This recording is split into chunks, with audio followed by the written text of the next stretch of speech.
అధిక బరువు అనేక సమస్యలకు కారణం. సాహితీ యోగా ఆన్లైన్ క్లాసులో జాయిన్ అవ్వండి.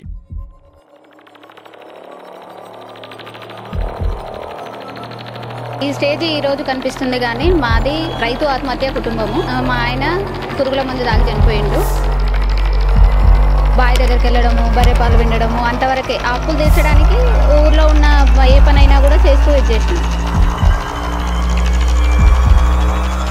పట్టణాలలో నాకు వచ్చింది ఏంటంటే, నేను ఏదైనా పని చేస్తే వచ్చే రూపాయితో మాత్రమే. మా అబ్బాయికి హెల్త్ ఇష్యూ ఉంది. వానికి ఉన్న హెల్త్ ఇష్యూ కారణంగా అంటే ఈ రా మెటీరియల్ ఎక్కడి నుంచి వస్తుంది, అంటే మార్కెటింగ్ ఎట్లా? నేనే వెళ్తా జనాలలోకి. ఫస్ట్ ఎక్సెల్ మీద వెళ్ళేదాన్ని. ఎన్నో సవాళ్ళు ఎదురవుతుంటాయి కదా, అంటే మీకు ఎవరు సపోర్ట్ చేశారు? ఇట్లా విధానం ఎలా ఉంటుంది అంటే, బయటకు వెళ్ళిందంటే తను తప్పుడు పని చేయడానికే వెళ్తుంది అనే ఆలోచనలు చాలా వచ్చినాయి. ఫస్ట్లో నేను మార్కెటింగ్ చేసేటప్పుడు నా ఇంటి కుటుంబ సభ్యులే నన్ను.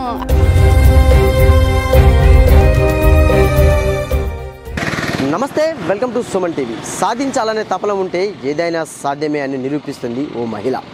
భర్త ఆత్మహత్య చేసుకున్న అయిన వారు ఎవరు దగ్గరికి రానియకపోయినా కూడా పట్టు వదలని విక్రమార్కురాలిలా కూడా ఒక చిన్న వ్యాపారం స్టార్ట్ చేసి ఇప్పుడు 10 మందికి ఉపాధిని కల్పిస్తుంది. ఈ స్టోరీ ఏంటని అనుకుంటున్నారా? గజ్వెల్లోని ఓ మహిళ జూట్ బ్యాగులు తయారు చేస్తూ 10 మందికి ఉపాధి కల్పిస్తుంది. ఈ స్టోరీ ఏంటో సుమన్ టీవీ ప్రత్యేక కథనంలో చూద్దాం.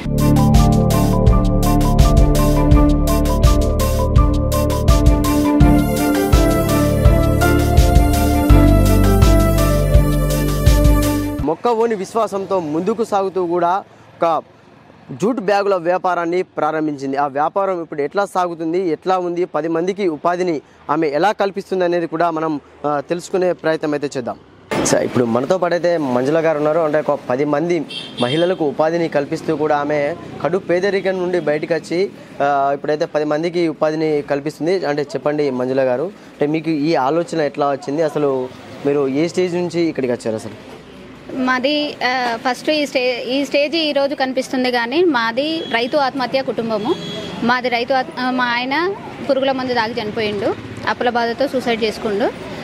అక్కడి నుంచి అప్పుడు ఉండే సిచ్యువేషన్స్ ప్రకారం నేను చాలా వరకు నాకు ఏం చేయాలనేది తెలియలేదు. దాంట్లోనే నేను అప్పుడు బావి దగ్గరికి వెళ్ళడము, బర్రె పాలు వినడము, అంతవరకే. ఆ అప్పులు తీర్చడానికి ఊర్లో ఉన్న ఏ పనైనా కూడా చేస్తూ ఇచ్చేసిన. తర్వాత నాకు ఒక 1 ఇయర్ బాబు పుట్టేంత వరకు నేను గవర్నమెంట్కు సంబంధించిన ఎక్స్రేషియా కోసం చాలా రకాలుగా ప్రయత్నం చేసిన.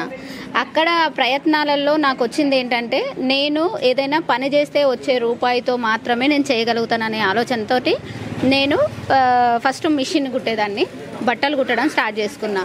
దానికి కూడా నాకు వీటికి కూడా నాకు రూపాయి గిట లేకుంటే ఇస్తారన్నా అని పిలుపు సంస్థ నుంచి ఒక అన్నయ్య నాకు 5,000 సహాయం అందించడంతో ఆ 5,000తో నేను అప్పుడు బట్టలు కుట్టడానికి స్టార్ట్ అయ్యా.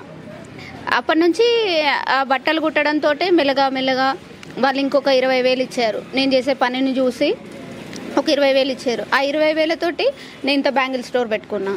దాన్ని ఒకటి వెనుక ఒకటి చేసుకుంటూ ఒక షాప్గా ఏర్పాటు చేసుకొని అప్పు తీరేంత వరకు నేను అదే దాంట్లో ఉన్నా. ఇప్పుడు ఈ జూట్కి 2017లో వచ్చిన నేను. 2015 జనవరి 26లో మా హస్బెండ్ చనిపోయిండు. 2017 నేను డిసెంబర్ 22కు గజ్వెల్కి వచ్చిన.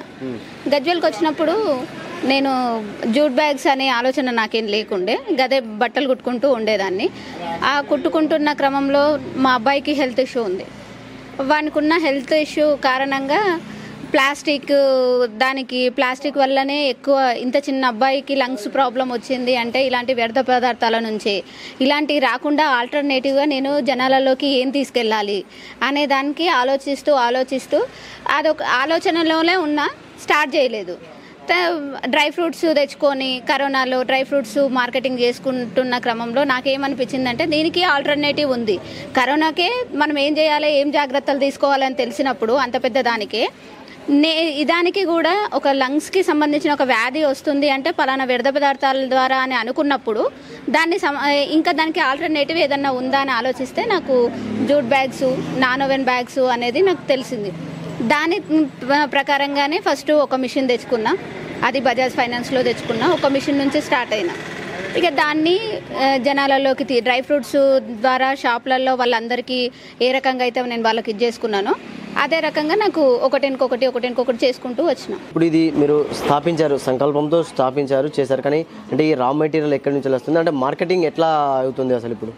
అయితే మార్కెటింగ్ రా మెటీరియల్ వచ్చేసి నేను కలకత్తాకి వెళ్ళి అక్కడ లోకల్లో ఉండే అన్నీ సెర్చ్ చేసుకున్నా. జూట్ అనగానే ఇప్పుడు ఇక్కడ హైదరాబాద్లో నుంచి చాలా సెర్చ్ చేసినా నాకు కరెక్ట్గా దొరకకపోవడంతో నేను కలకత్తా వెళ్ళి అక్కడ ఎక్కడ దొరుకుతుంది, ఎక్కడ ఇది చేస్తుంది, ఎక్కడైతే బాగుంటుంది, ఎంత అయితే మనము జనాలలోకి వెళ్ళాలంటే ఏ రకంగా ఉండాలి అనే దాన్ని ముందు నేను సెర్చ్ చేసుకున్న తర్వాతే నాకు ఫస్ట్ హైదరాబాద్లో కొంచెం 10,000 మెటీరియల్ తెచ్చి కుట్టి వేస్ట్ చేసిన తర్వాతే నాకు దీని మీద ఒక గ్రిప్ వచ్చింది. ఒకేసారిగా నేను దీనికి ఏమి ఇది చేయలేదు. తర్వాత కలకత్తాకి వెళ్ళినా అక్కడ అంతా సెర్చ్ చేసుకున్నా, అంతా రా మెటీరియల్ తెచ్చుకుంటున్నా, అదే తెచ్చుకుంటూ ఇది చేసుకుంటున్నా. ఇప్పుడు ప్రతి మెటీరియల్ ఏదైనా అక్కడ నుంచే తెప్పించుకుంటా నేను. నాకు ఒక్కొక్క దగ్గర మార్కెటింగ్ విషయానికి వస్తే నేనే వెళ్తా జనాలలోకి. ఫస్ట్ ఎక్సెల్ మీద వెళ్ళేదాన్ని, ఒక 4 సంవత్సరాలు మొత్తం ఎక్సెల్ మీదనే వెళ్ళిన. ఇప్పుడు మనకు విజయవాడ, వైజాగ్, కరీంనగర్, సూర్యాపేట్, సిద్దిపేట ఇట్లా చాలా ఏరియాస్ నుంచి మనకు వస్తాయి. ఫోన్ల మీదనే వస్తాయి, డైరెక్ట్ వెళ్ళాల్సిన అవసరం లేదు. ఇన్ కేస్ నాకు ఒక ఊరు నుంచి ఆర్డర్ వచ్చిందంటే ఆ ఊరిలో 10 షాపులు తిరిగినప్పుడు ఒక ఆర్డర్ కంపల్సరీగా వస్తుంది. అట్లా అదే దాని మీద నేను మార్కెటింగ్ పెంచుకుంటూ వస్తున్నా.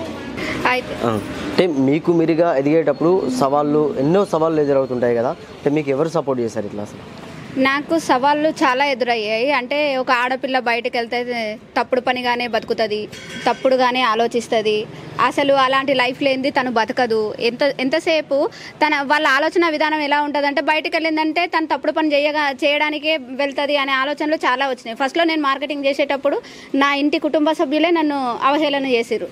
కాకపోతే ఏంటంటే నాకు అన్నిటికీ అండగా నిలబడి నిన్ను ఎవరేమన్నా ఎవరిది చేసినా నేను ఒక తల్లిగా తండ్రిగా మేము తోడున్నామని మా అక్క బావ ఇక్కడికి వచ్చిన తర్వాత నాకు తోడుగా నిలబడ్డారు.